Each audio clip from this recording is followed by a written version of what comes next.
กราบสวัสดีFCทั้งช่องของสงกรานต์นะคะมื้อนี้จะพามาตามแนวทางตำลาวกับเซียนไส้ว่านค่ะเป็นวันที่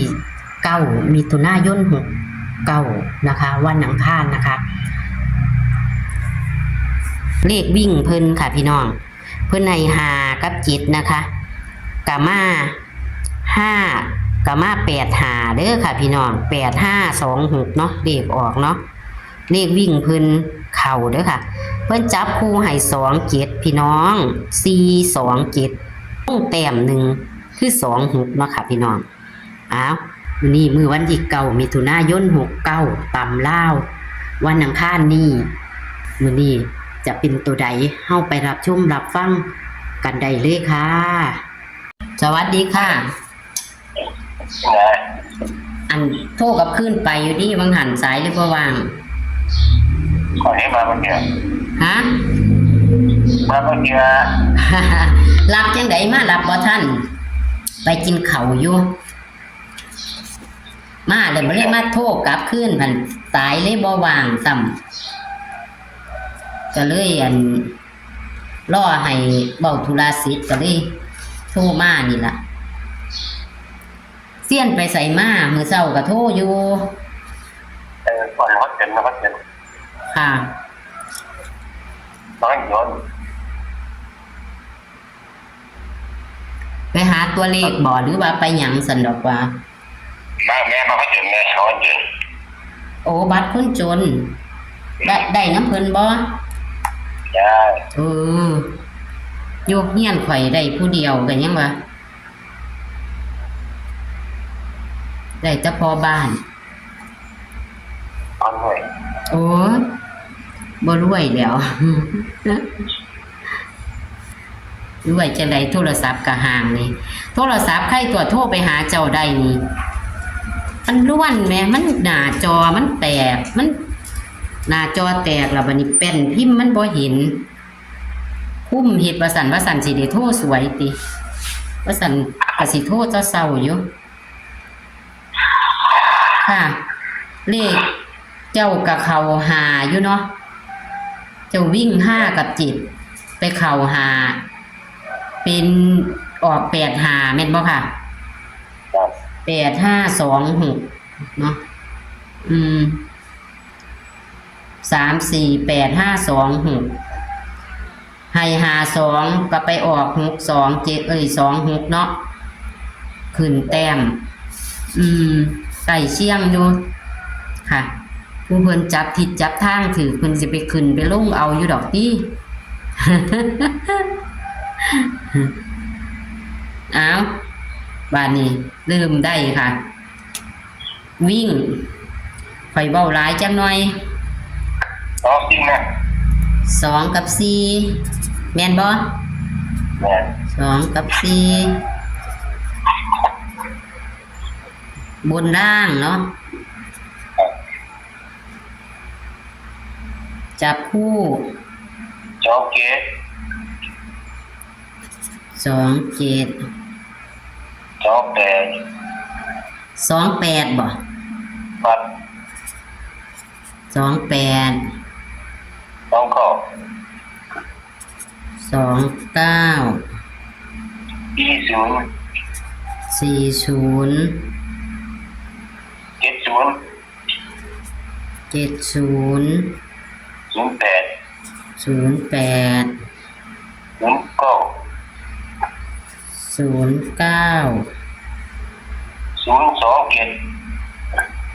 3ตัวบ่ครับ027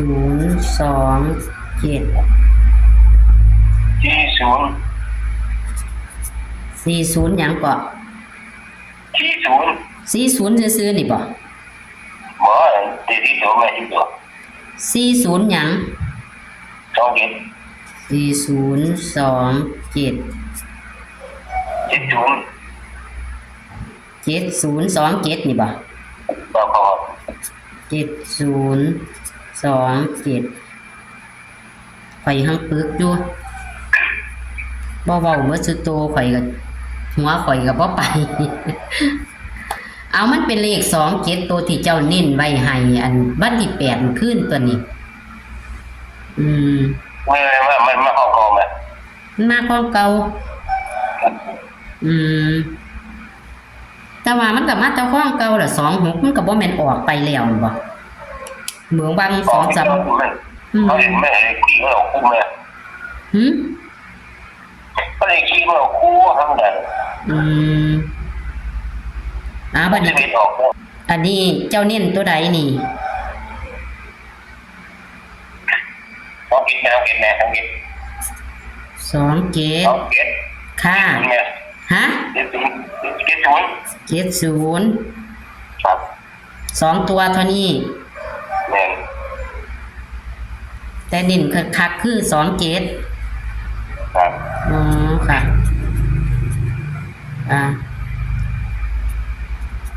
ตัววิ่งเดี๋ยวค่ะ เน้นตัวใด สองเนี่ยสองคน ค่ะแล้ว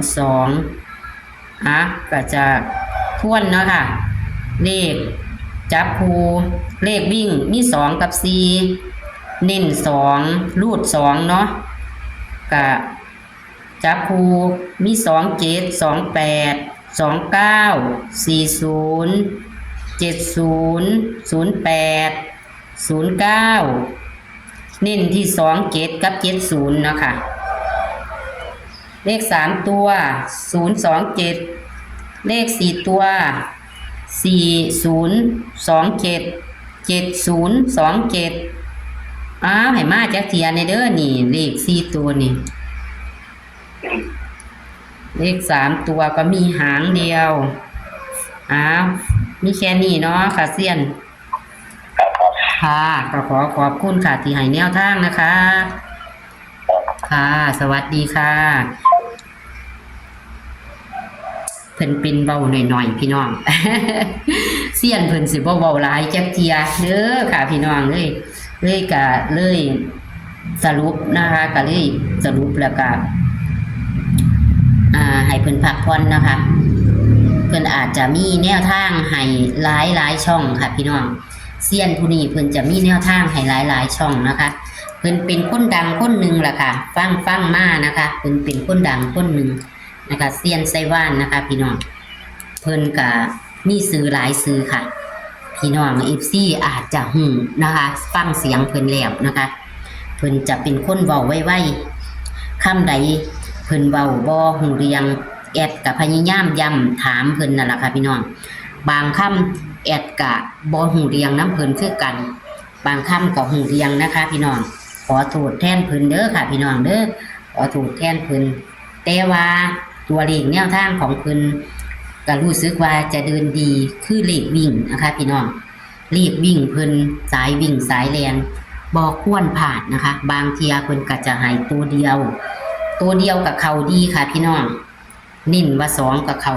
2บัดนี้มันมี2มือนี่เพิ่นให้2ตัวนะคะคือมื้อนี้เพิ่นให้